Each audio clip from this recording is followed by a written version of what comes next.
Sesiapa yang membaca hadis-hadis Nabi, dia akan mengetahui bahawasanya Nabi angkat nikah memang mudah.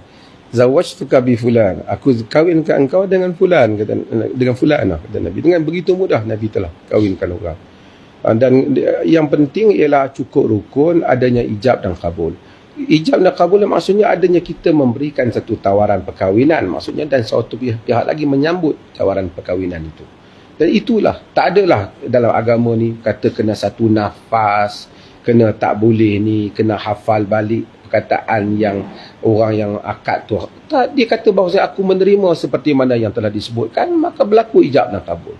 Kadang-kadang dia kontradik orang-orang yang mengajar ni, kerana dia kata kalau nikah ni buat main-main pun jadi nikah. Dia kata kalau kita kata aku nikahkan kau dengan anak aku terima jadi. Tapi bila time betul-betul nak akad nikah, dia letakkan dengan satu nafas, huruf demi huruf, perkataan demi perkataan. Yang penting ialah adanya ungkapan yang menyatakan bernikah dengan siapa dinikahkan. Dan pihak yang satu lagi juga menerima. Dan adanya dua orang saksi. Jelas ungkapannya itu.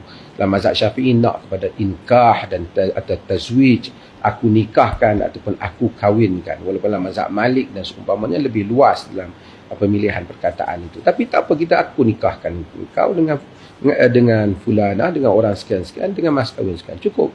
Dan dia taklah kira aku terima nikahnya dengan aku terima nikahnya seperti yang dinyatakan tadi. Itu tertunai maksudnya. Ini kadang-kadang saya lihat macam ragging ataupun macam nak denda pula pasangan perkahwinan. Saya telah tulis 10 tahun lepas dulu saya menulis artikel tentang hal ini. Kalau kita lihat dalam Sahih Al-Bukhari lagi mudah. Dia kata kalau walaupun dalam mazhab Syafi'i dia tidak semudah itu dia terima iaitu. Tapi kalau dia kata kalau lelaki tu kata kawinkanlah anak kau dengan aku, bapaknya kata aku kawinkan, sah. Maksudnya demikian para fuqaha meluaskan. Tapi kita di sini aku kawinkan kau, aku nikahkan engkau dengan fulan dengan mahaskan. Dia kata aku terima nikah.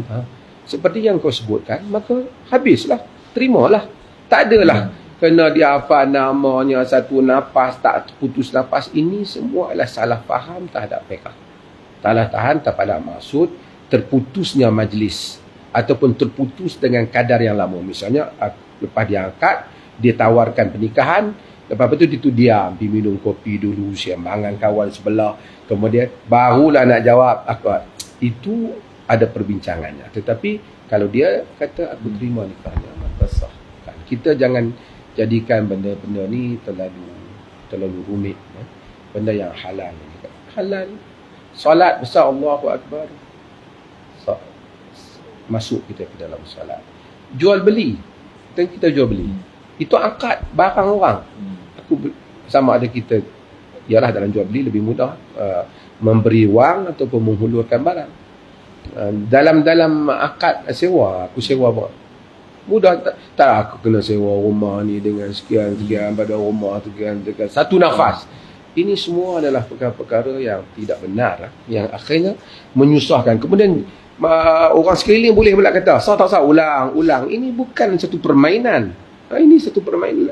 Dia lafaz itu telah sah, mengapa perlu diulang. Sebab tu saya alhamdulillah, mudah-mudahan ini menjadi contoh dalam masyarakat. Dan kita mengingatkan jugalah juru nikah seluruh negeri, Perlis khususnya, jangan payah-payahkan hal yang seperti ini. Yang penting mudah, dan disunahkan sebelum itu kita ada khutbah nikah.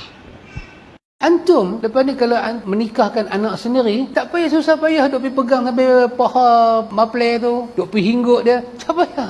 Simple. Tak payah tanya kat dia. Antum majlis sebesar lagu tu, tak ada yang pergi tanya mandi wajib berapa rukun. Mana dia nak ingat kawan? Dia kata aku mandi pun tak lagi hang tanya apa rukun. Soalan-soalan aib lagu tu tak perlu ditanya. Antum tengok pagi tadi Sahibus Samahah Datuk Mufti Perlis. Pagi tadi aku tak silap saya, angkat nikah ada pelakon yang kahwin tu. Dia angkat nikah pagi ni ke pagi kemarin? Pagi hari ni kan? Boleh lupa tak tu itu tanda tua. Tanda tua. Jangan lupa bini sudah. Lupa ni tak boleh. Apa saya nak kata? Ya. Datuk Mufti Perlis angkat nikah satu pelakon tadi kan, saya katakan tingkah laku para ulama itu mencerminkan ilmu, mencerminkan kemudahan atau kesenangan. Antum tengok Datuk Mufti negeri antum angkat nikah ke mana? Dia duduk tang situ, hak maplay dengan punu ni duduk di bawah ni. Tak ada sihin. Tak ada. Sihin tak ada. Salam tak ada. Tak ada. Tak ada siapa picuik paha maplay. Kalau tempat lain, nanti ada satu kawan duduk sebelah kan, cuik. Bila dia cuik, baru maplay terjawab. Tak ada. Dia pergi duduk atas tu, dia pegang mikrofon. Aku nikahkan dikau dengan Pulanah binti Pulan, mas kahwin dia gedebang-gedebung. Dia tu berkata, aku terima lagu tu. Tu dia kata sah. Sah. Selama ni kita duk tengok maplay bila nak angkat nikah ni pecah peluh. Peluh ni lap bukan kata muka sampai tengkuk. Macam ambil semayang. Lap. Sekejap lagi kena tanya rukun iman, kena tanya rukun ni. Rukun nikah ni memang benda yang nanti kena tanya. Suar tangan. Lepas tu dia setiap patah perkataan itu kena ada. Aku nikahkan akan dikau Pulanah. Dengan dikau dengan Pulanah binti Pulan, dengan mas kahwinnya RM500 tunai. RM500 tunai.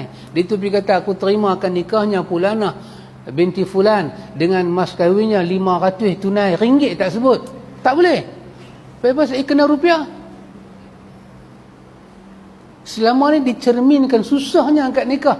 Hari ni mufti antum sebagai orang berilmu mendidik umat tengok tingkah laku dia, mudahnya jadi tok qadi. Khutbah nikah yang mudah. Lepas tu tak ada apa-apa dah. Tak ada satu doa yang panjang. Adam dengan Hawa, Yusuf dengan Zulaikha. Tak ada.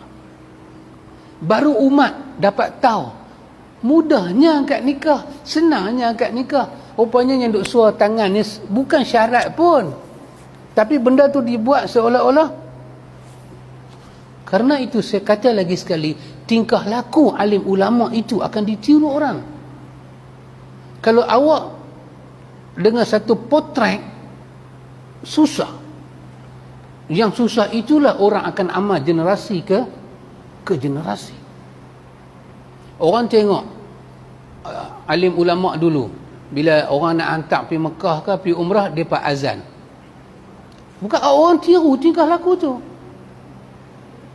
Zaman dulu kalau panggil Pak Lebay, Tok Bilal, ni kira dahsyat lah.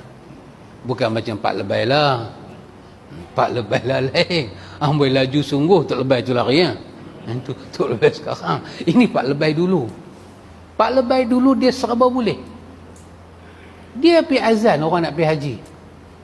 Umat takkan pergi tanya kepada Tok Lebay tu, Nabi buat ke, Nabi tak buat ke, riwayat sahih ke tak sahih. Tingkah laku Tok Lebay tu adalah cerminan agama. Dia buat lah. Semua orang buat macam tu. Semua orang buat. Bila ada mayat nak keluar rumah, Tok Lebay bangkit bercakap, tuan-tuan, saya wakil daripada tuan rumah. Kalau dia ada hutang siapa-siapa, kalau nak halal tu halal lah. Kalau ni bolehlah jumpa. Orang tengok orang buat lagu tu. Semua orang buat. Semua orang buat.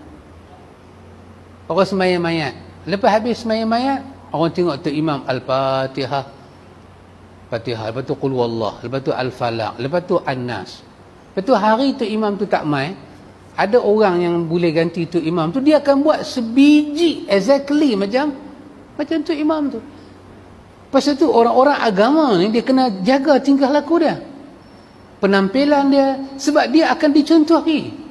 Orang tiru.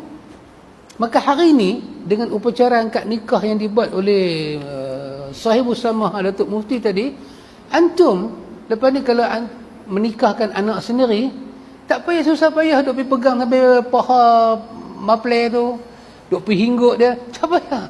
Simple. Tak payah tanya kat dia. Antum majlis sebesar lagu tu, tak ada yang pergi tanya mandi wajib berapa rukun.